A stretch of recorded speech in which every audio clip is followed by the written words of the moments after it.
Hello and welcome to Happy Hour with me. It is Eileen Cook. Today is May the 22nd, and we are talking character change. So in particular, we're going to do a deep dive on sort of how characters go through the process of change and a character arc. So first off, in general, most books have a character arc. That's what you see happening, is that the character fundamentally changes in some shape or form across the book. The one difference that I would make to this is you will see some long-standing series where the main character changes either not at all or very little. So I think a lot of times in terms of mysteries, where you have a flawed detective who is still flawed at the end of the book and is flawed in, every book that sort of follows after that. They sometimes do have some small changes that they're going through, but typically they stay the same. James Bond is pretty much the same at the end of his various series of books than he was in the beginning. If you are doing a shorter series, so if you are doing a series that is, say, over the course of 3 novels, you typically will see character change happening. So you'll see the character going through something, and in fact, that character arc is usually going over those 3 books. So you'll see those characters shift and change over that, although they will still make some sort of change in the beginning. So Alyssa foolishly, wonderfully, either way, volunteered her character that we could dissect. So I wondered, Alyssa, I sent you questions ahead of time so that I wouldn't be calling on you and freaking you out in any shape or form, or hopefully not. But I wondered if first you could just describe the book real quickly for people. Oh, I felt like there was more to that question. First the book, and then just introduce us to your main character. Okay, so my book is set in ancient times. It's set in 312 BC during the Peloponnesian War, which is when the Greeks, the Athenians and the Spartans are at war. My characters are Scythians, so they are women warriors from the steppes. Kind of think like Dothraki. So archaeological evidence shows that the women and the men in their society both fought, and that they were sort of the seeds for the Amazon myths. So my main character's name is Cigaris, and her sister's name is Zarina. And at the beginning of the book, Cigaris is kind of feeling like that's stuck at home, like, I just want to get out. If my sister was stronger, I would be free to leave. But because she's weak, I'm stuck here protecting the tribe. I can't leave. And then I want to arc that to them, like, fighting side by side by the end of the book. So the main things that happen in the book is that they get captured by raiders, the 2 sisters. And then they have some adventures with the raiders, and then they get sold into slavery in ancient Greece, and they end up working in a horrible, horrible silver mine. And then they get out. You got to leave people with a happy ending. Like, they go to a horrible silver mine, and that's the end of the book. And then they get out by fighting together. Bonnie doesn't want to know how it ends, but she's stuck. She's going to have to know.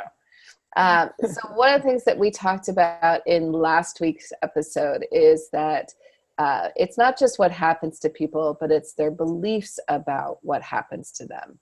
And we were talking about the Michael Haig example, and he talks about sort of the hole in the character's soul, or their wound, or something that has sort of impacted them.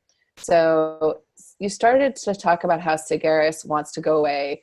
What does she want to go at the start of the book? She wants to leave, but what is it that she wants to do? Like, she wants to go away and have her own adventures. She wants to not be responsible. Basically, so she was away. She was sort of in sort of a military camp defending caravans. I haven't really gotten to that in the book, but that's the backstory I've made up. So she was away. She was with other fighters, and they were just constantly training and fighting, and she kind of loved that lifestyle. And now they're sort of like in the backwoods, like in the north, there's nothing happening. She had mentors, she had other fighters, she had people like her around her, which I think was, and then her father had an accident, so she had to come home to help protect the tribe. So she's resenting being there. She's having sort of a Luke Skywalker moment, right? Where she wants to go off. All right. Yeah. So I'm now going to have you talk about what happened in her backstory, that is her wound, and her belief about that wound. And then I'm going to keep my mouth shut, and we're going to get other people to weigh in. Bonnie's laughing because she doesn't think I can do that. To see, because one of your questions was, you weren't sure if the wound was sufficient. So tell us what it is and what your worry about it is. Okay, so I've got her wound as, so her mother died when she was younger. And so her mother was a really strong Amazon warrior. And like Sagaris idolized her. Like she thought she was the strongest, most powerful, coolest person in the world. And then she died in battle. And when her aunt came back from the battlefield, so this is Mom's sister, she said, like, Sagaris pressed her, like, what happened? How did this happen? And the aunt says, it was my fault. I was supposed to protect her and I didn't. And so Sagaris took that as her sister killed her. She was killed by her sister, and now she doesn't trust her sister, and she looks at her sister and all she sees is weakness and liability. So for clarity, she doesn't think that her sister like stabbed her mother. She thinks that her aunt's, I guess, failure to be strong enough resulted in her mother's death. Mm-hmm. Yeah. All right. And that, of course, obviously then impacts her and leaves her feeling like if you rely on other people, you're vulnerable. Mm-hmm. Exactly. What do other people think of that wound? You have to say it out loud because otherwise, Alyssa can't hear you. Bonnie. I think that works as a woman because you could see it kind of branching out that she only values strength, and she sees any sign of weakness as basically possibility of killing someone because you're being weak, you're going to cause death. So yeah, so I think it works for an emotional wound and a misbelief that only strength will keep you alive, which I'm sure a lot of people had in those times. Possibly for a good reason. Yeah. Anyone else want to weigh in with their thoughts on this? I think losing a mother is a big one in any way. I wonder, how does she grow up? Who is her mother figure instead of her mother? Does she have a mother figure? Is her aunt is her like surrogate mother or something? So I think her aunt would have stepped into that surrogate mother role, but Sagaris is so angry that she literally pushes the aunt away and the aunt moves away. Well, that yeah. So her father is still around, and her father was a fighter, but he wasn't like famed. He wasn't a famed fighter like her mother was. So yeah, I don't think she really, I never really thought about who would take on that maternal role. She does have a grandmother, but she doesn't appear to be that close to her. I was thinking this would add her resentment more if her aunt is there for her and her mother is not, and she blames her aunt for that. So I think it's a deep wound, so I like it. Thank you. So I have thoughts on this, of course.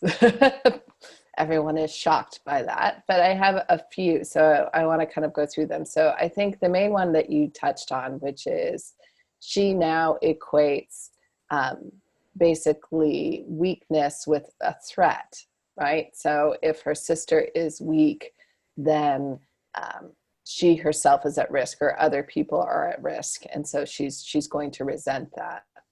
But then you also have to sort of, the things that branch off from that for me is one, that she's only seeing one kind of strength, which is physical strength. So she doesn't necessarily have an appreciation for other kinds of strength, which, you know, might be things like perseverance, or like for her, it's like, how fast can you shoot an arrow is what counts and everything else isn't. So that's something that she's going to come to. But it also made me think whenever she is feeling weak herself, what that must do to her, because then anytime she feels fear or doesn't feel like she's her absolute strongest, she's a threat to the people around her, if that makes sense. So it's not just, you know, that her sister is weak, but we all have times where we don't have our shit together. Some of us have it way more often than others. But for her, any weakness in herself is also a threat. And I don't know if she would be willing to acknowledge that, but I think probably one of her bigger fears is that she lets someone down like her aunt did. So I think she focuses on her sister, like Zarina is weak and that makes her a threat, and I therefore have to step up and do all that. But I think that's actually hiding her bigger fear, which is I am not as strong as my mother. And if my mother's the strongest person I know and she failed, I'm almost certainly going to fail. And the idea of letting people down and losing someone that she loves, I imagine, would be really hard for her. Thoughts on that, Alyssa? Yeah, no, that's absolutely true. And then, so I do have her brother dying kind of about 10,000 words in. And that we'll see if Bonnie starts crying, if she's already gotten to that point, or how she's like, what? Yeah, and I think that for her is an issue, because it is the wound that she might be somewhat aware of. Like, I think she knows the loss of her mom impacted her, and she feels that loss keenly. But, you know, kind of what she's taken away from it, she might be able to sort of articulate, you know, if you're weak, you let people down. But I don't think she's able to articulate her own fear that she might be weak. Or that, you know, to need someone is to let that sort of vulnerability be okay, and it's not necessarily a weakness. Now, let's talk about kind of how she changes over the course of the book. So I asked you to sort of describe her at the start of the book. And you would describe her as? I don't have my notes. I do. Allow me to just hypothetically say what Alyssa might say. Sort of yearning protector and sister to Kobos, which is her brother, as I recall. Yeah. So yeah, in the opening, she shows a lot of affection for Kobos, and she there's a very tight connection between them.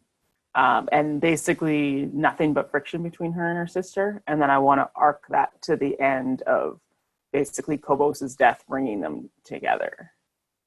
And why do you think she feels close to her brother but not her sister? Because he's, if anything, you could argue, is weaker because he's younger, right?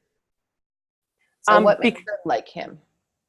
Because he trains and because he puts the time in, and he's like a little version of her. He has the same values. He has, you know, a similar kind of focused personality type, whereas Zarina's a lot more observational, a lot more intuitive, which Sagaris doesn't see any value in the beginning. So throughout the arc, she'll start to see value in those skills. But in the beginning, it's more like, oh, Kobos trains, Kobos wrestles, Kobos hides around trying to like ambush her.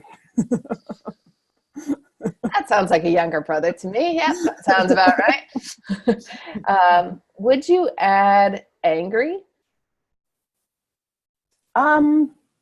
Yeah, I would say she's a bit angry. Yeah. Yeah, I'd say she's angry in the beginning. Yeah, because it's like she's not going from a place of being completely isolated, because she does have that connection with her brother and also with her dad, I think, to a lesser degree. It's this kind of relationship with her sister that really does that. Nice point, Bonnie. That might actually even be better than angry, is impatient. Like she wants everyone to get their shit together, toot sweet. And, you know, starting to think about how does impatience play out? Like what kind of problems does it, because it actually leads, being impatient, as we all know, if you've ever been impatient with a home improvement project or, anything else, like it tends to lead to more mistakes, not less, right? So her impatience is working against her. So that may be an interesting thing to learn about or think about again at the end of the book. What is it that she's doing that's basically teaching her patience? So that'll be it. So what are some of the major events? Because now we know who she is at the beginning. She's impatient, she's yearning, Sister de Kobos, impatient, completely isolated with her sister. And at the end of the book, she's close to her sister.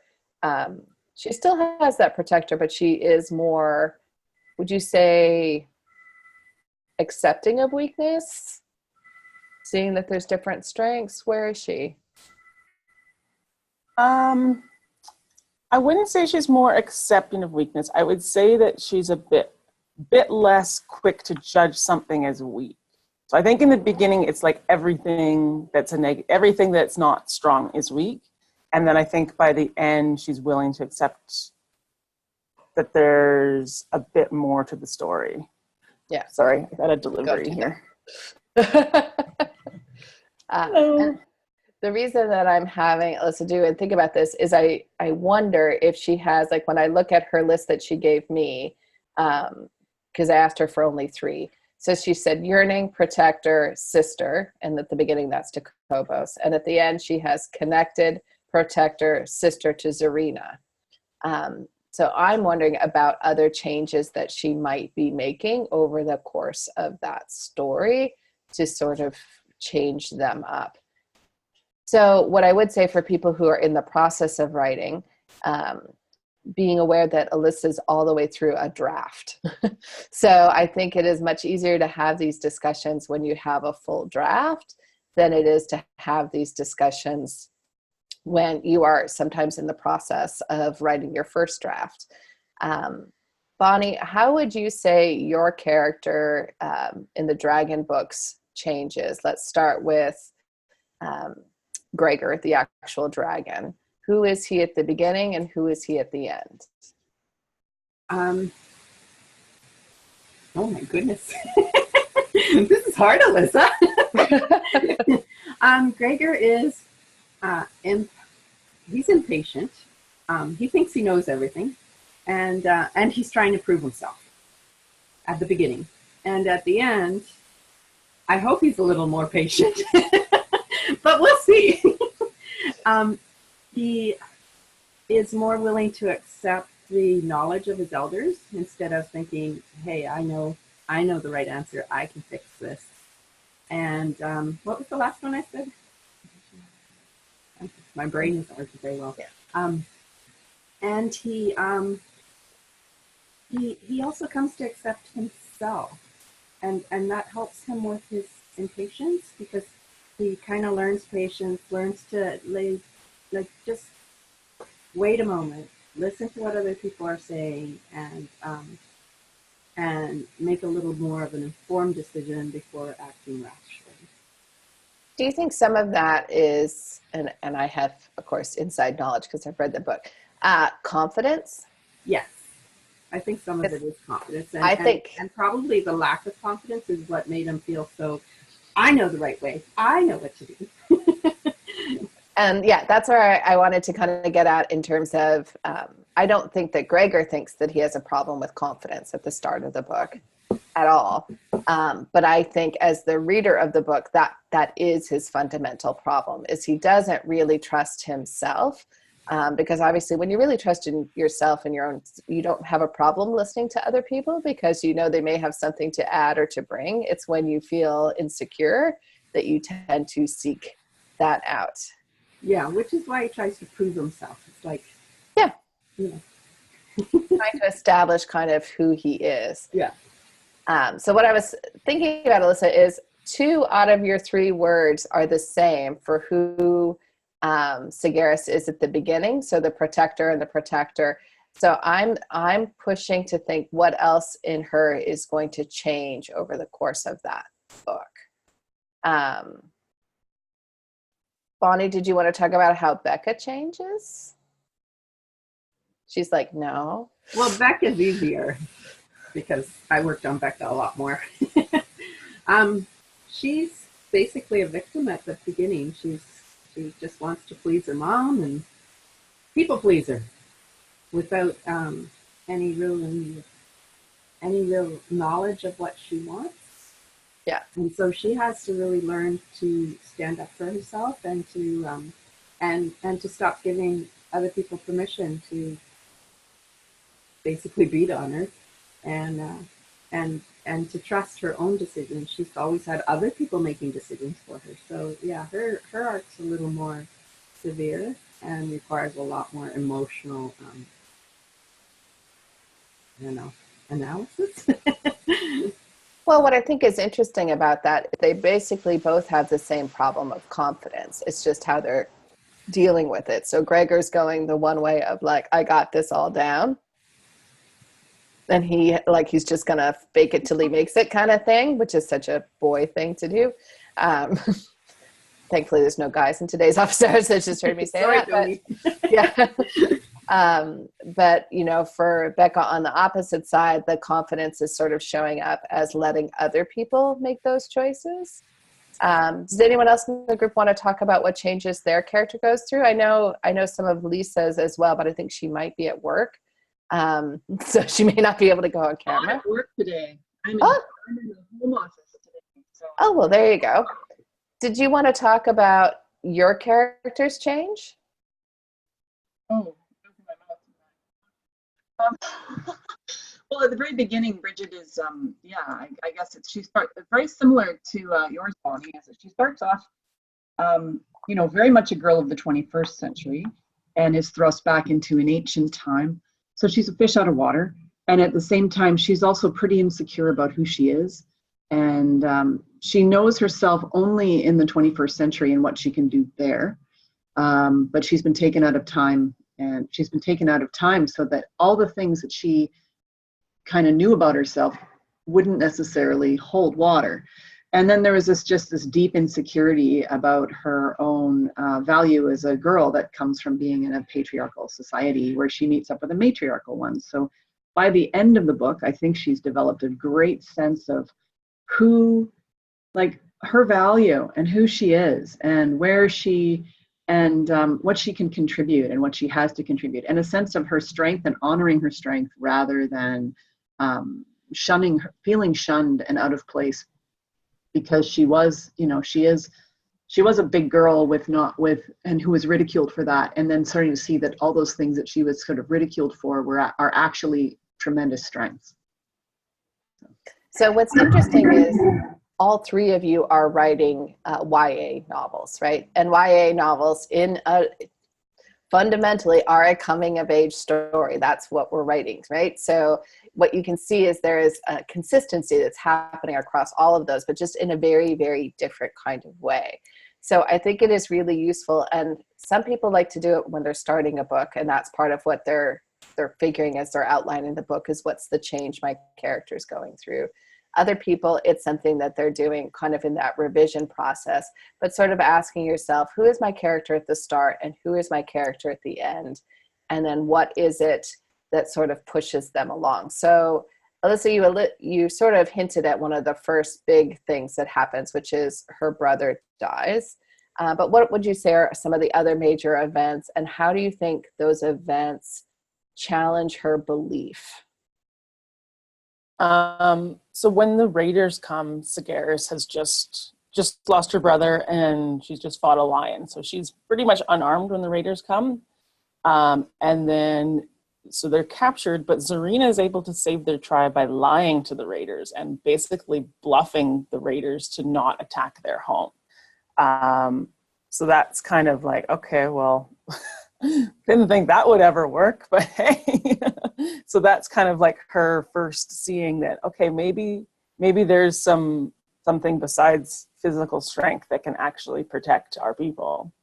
And then another thing is that, so Zarina starts getting to know their captors and starts understanding their psychology. And she basically talks Sagaris out of killing one of the captors when they have an escape opportunity, and that saves Sagaris' life. So Sagaris wanted to kill the raider who had captured them, and Zarina said, like, no, you can't kill him, let's just run.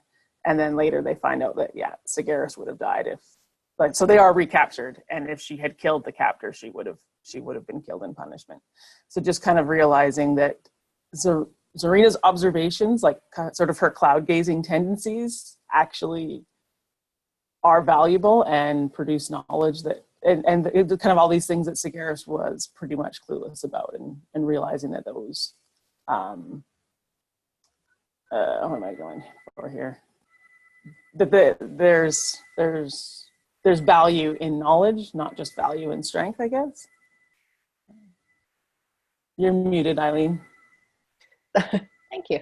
I was like, it was brilliant what I was saying, and now it's gone forever. I was saying that I think you're right. Like, I think her biggest shift is, which is kind of interesting because it's the opposite of Lisa's, which is sort of fun because you guys are both telling stories in that same time period, right? But, you know, for Lisa's character, it's sort of acknowledging some of those strengths. And for your character, it's expanding the idea of what those strengths are. And that knowledge is such a big part of that. And that, you know, talking and communicating and interacting with people is also a form of strength. So that's challenging her beliefs. Now, if we look at Michael Haig, one of the things that he talks about is that we're kind of going through our identity, which is kind of who we want people to think we are. And, you know, getting into our essence. And there's usually a point where we revert, where we go back to old habits. And it's usually around that 3/4 point. So I'm curious, what would you say is the darkest moment for your character? So she's seasick with broken ribs on this long journey to Greece. Yeah. So she's physically weak. She's got no control over anything. They're being taken to who knows where for who knows what. And yeah, she basically can barely stand. And that is her darkest moment in the book. Mm-hmm. And how does that make her potentially want to go back to bluffing? So once she regreens her strength, she basically just wants to get out of there, just run like the impatient, let's just get out. And then Zarina talks her into being a bit smarter. All right. Because I think it's always interesting to kind of think about how the character is moving, because as she goes along, she's going to start thinking, or at least, you know, being tempted by this idea that there might be more to strength than she has considered.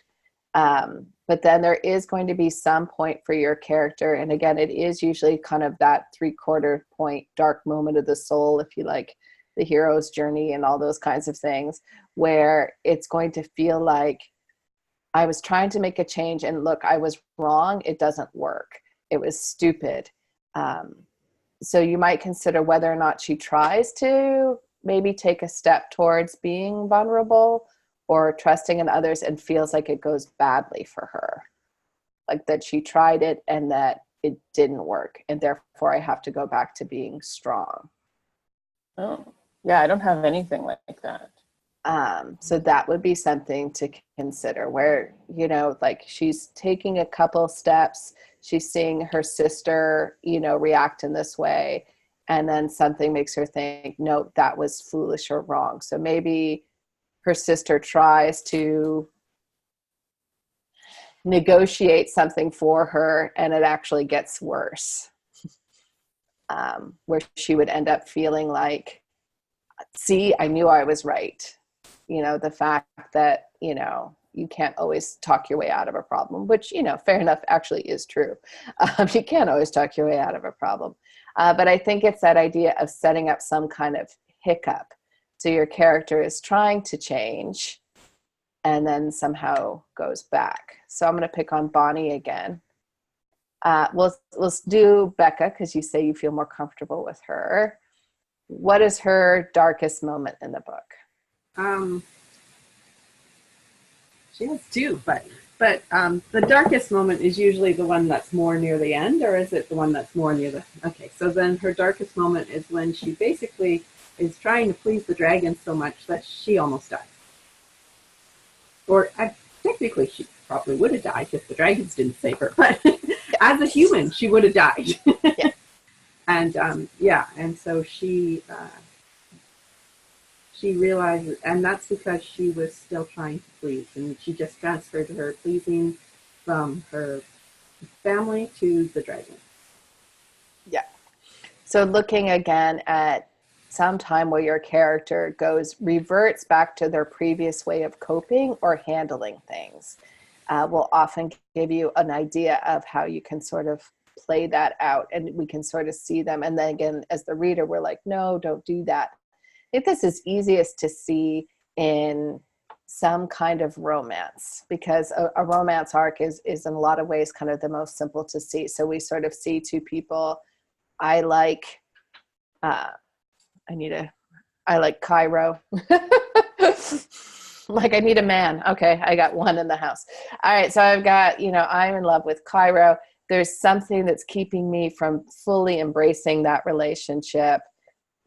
And then there's always some point in the book where it's like, it was foolish of me to think I could love him, that he would love me. And you think, oh no, these characters aren't going to end up together. And you see sort of people sort of reverting back to previous habits. So I'm suddenly thinking of Notting Hill. If people have seen that romantic comedy where Julia Roberts is playing, she's a famous actress who just happens to show up in this English bookstore, and they fall in love. And, what's his name? The actor? Hugh Grant. Hugh Grant? Yeah, I think that's it. We're going to say Hugh Grant. Hugh Grant basically is this, every guy's, person, but he loves her for who she really is. And, is encouraging for her to, let down her thing. And then, of course, there's a moment where she thinks he isn't doing that. And she reverts back to putting on the actress thing, right? So she puts him at a full distance because she's going back to who she previously was. So you can sort of see that in a lot of films where sort of the person will kind of almost strap back on their armor. So they were trying to let themselves be vulnerable. They were trying something new and different, felt that they got slapped for it, and then go back to it. So you'll often see, again, like in a romance, the character who is like, I don't trust men. You can never trust a guy. They start to trust someone. Something happens, and they feel hurt, right? Because to try something new is to be vulnerable. So you kind of open up that little bit of vulnerability, and then now it has gone horribly wrong in some way, shape, or form, or we feel like we are certainly risking something. And so we revert all the way back to who we used to be. Like, that was stupid. I can't believe I let myself for any minute trust any man. I know better than that. And I go back to that. So I think it would be interesting for Sagaris to, she's kind of had some moments where she's sort of tried out maybe this thing of Zarina's idea, and then having at some point where it doesn't go well, and she thinks, I knew it, we have to stay strong, and I'm not going to do that again. I'm not going to put my faith in this kind of soft skill stuff. That's not going to work. And then finally do that. So it's often the change that the character goes through that lets them triumph. So Bonnie, if you want to close your ears during this part.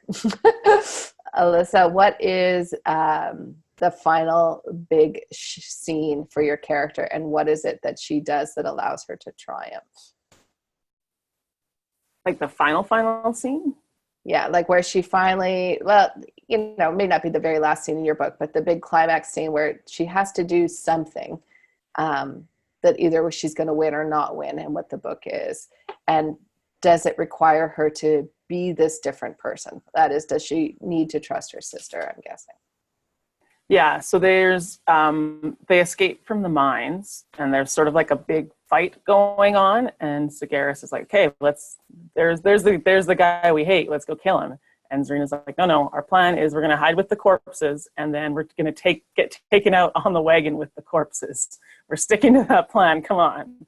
And so Sagaris has to go and lie under dripping corpses to get taken out of the mine.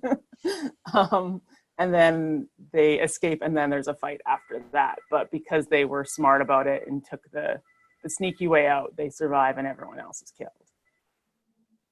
So ultimately, and that, I mean, that's the kind of thing that you're looking for, is that ultimately, because the character has done some kind of growth or change, is why they're able to succeed in a way that the reader can sort of look back and be like, that would not have happened in another scene.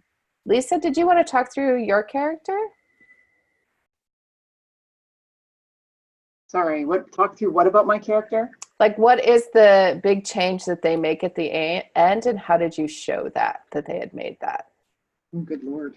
I don't even know if I show that. Good question. There you go. That's a good question.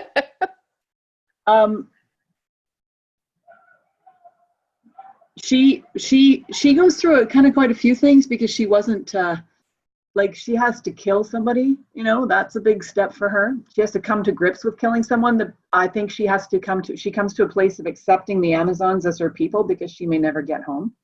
Yeah. So accepting that she does fit in and that she's one of these people, I think, is part of it. Accepting that she has value is a huge change. Part of it is, I'm sorry, I'm not in that part of editing it right now where I can think about that, but I know that she reflects. There's a part, I'm just working on the very, rewriting the end, where there is that part where she's reflecting right before she does head back home, but she gives up her dream of going home, thinking she's never going to go home, and finding a new value for herself. So she's about to start a new life. So I guess that would be part of it. So. Yeah, no, I think it's an interesting question of, your character has learned something over the course of the book. The classic one, of course, the classic journey is something like Luke Skywalker's story, right? Where, you know, throughout that first film, which is episode 4, because George Lucas hated people and couldn't number things correctly. Episode 4 is, you know, Luke Skywalker is all about learning about that there is this force. And, you know, Obi-Wan is telling him to do that. You know, all of those things are sort of coming into play. And, you know, it's at the very end when, you know, they've tried everything to sort of blow up the Death Star, and it's not working. No one knows how they're going to blow up the Death Star. And again, like, just for a moment, take yourself out of the movie and think about what's happened in this scene. So you have this rebellion that has been building up there. You know, the Empire has built this machine which can actually blow up an entire planet, which will basically tilt the war forever in their favor. And all these people, all these skilled pilots have actually been killed. And the only one who is now left who stands a chance of doing it is a guy who was a moisture farmer at the start of the film. Like, he's never flown a fighter jet spaceship kind of thing before. Like, he is the only one who is left to do it, which means he's basically the worst person to be in this particular situation. And all things being equal, there's absolutely no way that he should be able to make that shot. And of course, that's when Obi-Wan comes in and says, you know, use the Force, Luke. And he turns off the guidance system, which again strikes most of us as a really bad idea if you're trying to make a 1 in a million shot. But it's that idea that he has to, I mean, what is the Force? But it's that idea that you believe in yourself and your place in the world, right? The Force flows in us, without us. It connects all living things, right? You listened to Obi-Wan and Yoda, didn't you? So he has to make that leap of faith and trust in himself and just feel it. And it's because he's able to make that leap of faith that he makes the shot that blows up the Death Star, which accomplishes the goal in the scene. If he reverted to himself, he wouldn't be able to do it. And I remember that part now. Thank you. I just finished editing it for my character. Thanks for that, because that was, here's this outsider who actually has to save the Amazons, and she's the one who has to do it by without being the white frickin' savior. That's a really hard battle to keep yourself from getting into. But she's the one who can run the who she has to embrace magic, which is the one thing she's been kind of rejecting the whole time through. She actually has to embrace magic to actually be able to perform the magic that actually saves everybody. So Yes. Thank you. Yeah. So she has to embrace this. Keep Star Wars. Yeah. Let's hear it for Star Wars, which makes everything more clear. I think there is something about just taking that moment, and maybe we should call it like, what's your character's use the force moment? But what is the moment in the story where they embrace the thing that they have learned? For Luke, it's to use the force and to have faith in himself. But if, if Zarina was to call out to Sagaris in the middle and she was to say, use the force, Sagaris, like, what is the force? What is the thing that Sagaris needs to do, that Becca needs to do, that, any of our characters need to do that will allow them to finally triumph? Now, you may be writing a book where they don't triumph, where they fail in that endeavor. There are books that are out there like that. Just be aware that those can be really hard for a reader because they've invested all this time and words in it, and then the character ultimately does fail because they aren't able to embrace that part of themselves. That's what's, referred to as a tragedy. It's not always, that the character gets what they want, but we do want them to get what they need. And that we want them to somehow have that growth. And that's what it typically is. It's the growth. It's not necessarily the objective. Because certainly, you can argue that Sagaris, if anything, at the end of this book, is more tied to being a protector to her tribe and family than she was at the start. Because my hunch is that it's not like the bad guys are just going to necessarily go away. I think there's scope for another book here. And so we're going to see that, initially she just wanted to get away from this tribe and do all this stuff. And now she's going to be, if anything, more firmly planted in this idea of being their leader. But hopefully she's actually changed in some way, shape, or form.